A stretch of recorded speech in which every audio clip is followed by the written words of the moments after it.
Okay, I'm gonna try this again because my time lapse had some issues. What I do is I start by cutting my print down to the size that we need. You can use your paper cutter or whatever you need to do. I just prefer to do scissors because my cutter doesn't always work so nicely. But you cut it down. I tried this shrink wrap the last time and it melted to my tray in my convection oven, so I'm going to try painter's tape this time around because I hear that works as well. So pretty much all you do is you trim it to size and you tape it on really good.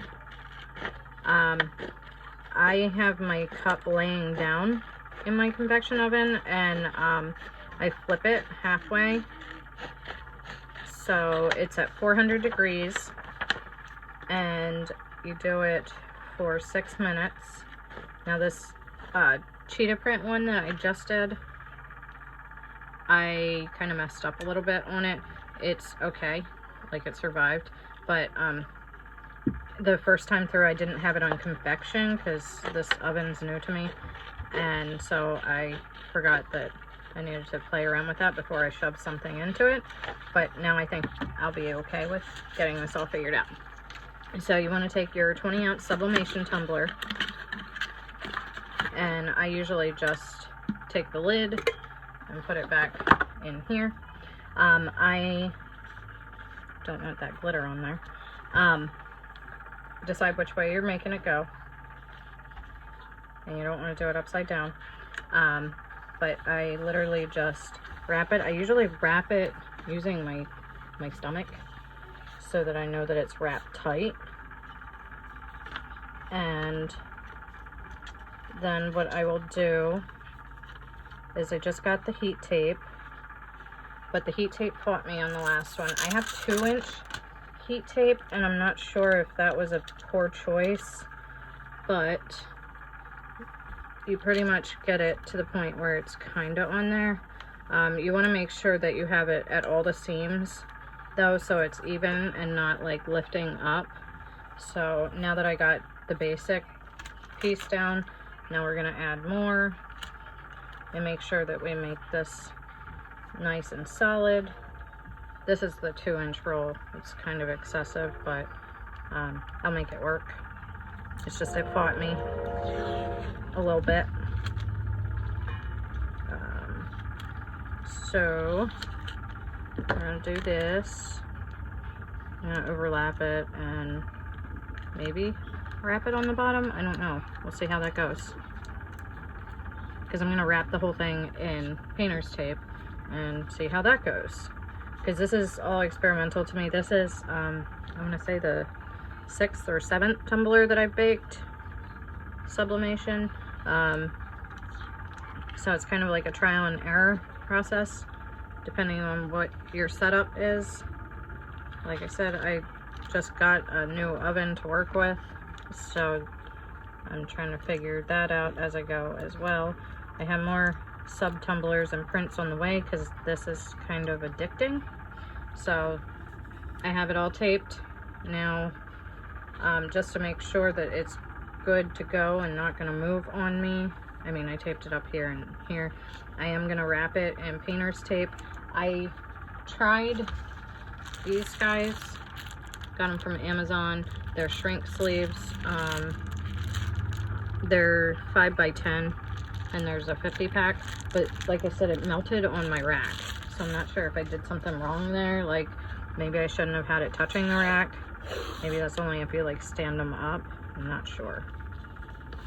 Okay, so I think the whole painter's tape thing is to try and make sure you get a good seal at the top and bottom, like so it doesn't move on you,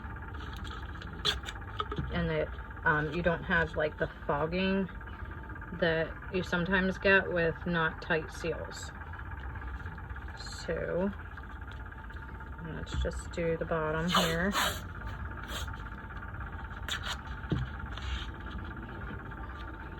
And we'll see what works best, and we'll go from there. Like I said, this is all like a trial and error kind of thing. I think the rest of it's pretty tight. Pretty much as you cook it, your image is going to show through more because the ink has been activated. So the other important thing that you want to do is when it's done, you need to take it to your sink and run cool water on it. This one is still pretty hot on the inside. Don't do what I did last week. I put my hand in there as I was like getting the stuff off of it, and I totally burnt my thumb. So it gets really hot on the inside too. Keep that in mind. You can run water in there too if you need to. But I think I'm just gonna let it go like that and put it in my convection oven. Okay, so this is my convection oven. That's where it melted the plastic stuff before. You do it halfway and then flip it. I'm sure if you really wanted to, you could probably try and set it upright, but I'm not risking that just yet. We'll see how this goes. But I'm gonna go ahead and set it in with the tape up. And then what you need to do is you set your timer and your temp. You want it 400 degrees, and unfortunately the timer part, it starts at 30 minutes for some reason. But I'm going to take it down to 3 minutes, and then you hit start. And that's pretty much it. You wait it out, and then when the timer goes off, use your oven mitts and flip it. So I'll flip it so that the heat tape is facing down, and then go through that setting again, and then you rinse it in cool water, and we'll see how it turns out.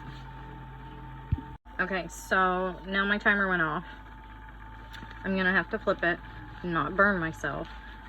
Be very careful because your door will get hot, and I just kind of let it drop so I don't touch it. Make sure you don't have any like small pets or kids around, and I just kind of roll it. But because I definitely have plastic on that shelf, I'm just gonna do that. Close the door. We're gonna hit cancel. We're gonna hit the turbo. Bring it up to 400 again. Take it down to 3 minutes.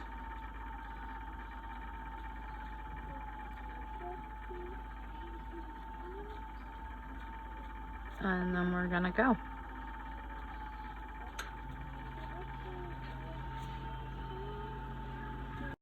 Okay, so it is done.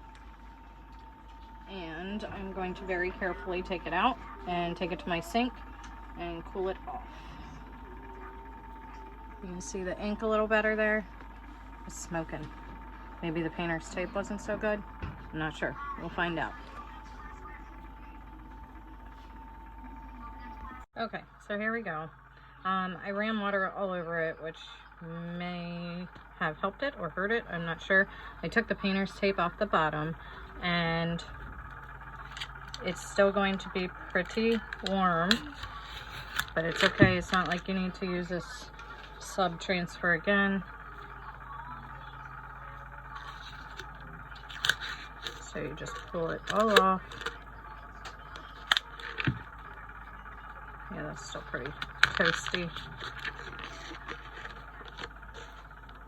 We've got a little blurry right here, but I think overall it's pretty successful.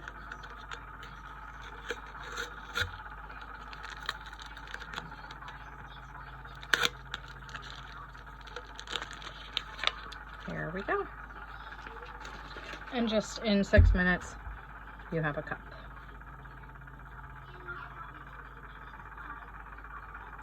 And I like that the seam isn't super noticeable on these, although I'm not quite sure what happened down here, so have to troubleshoot some more. It's kind of yellowy at the top. That could just be tape adhesive from using the painter's tape. It kind of looks like that's what happened up top too. So overall, the painter's tape worked okay, but I think I'll try the shrink wrap things again too.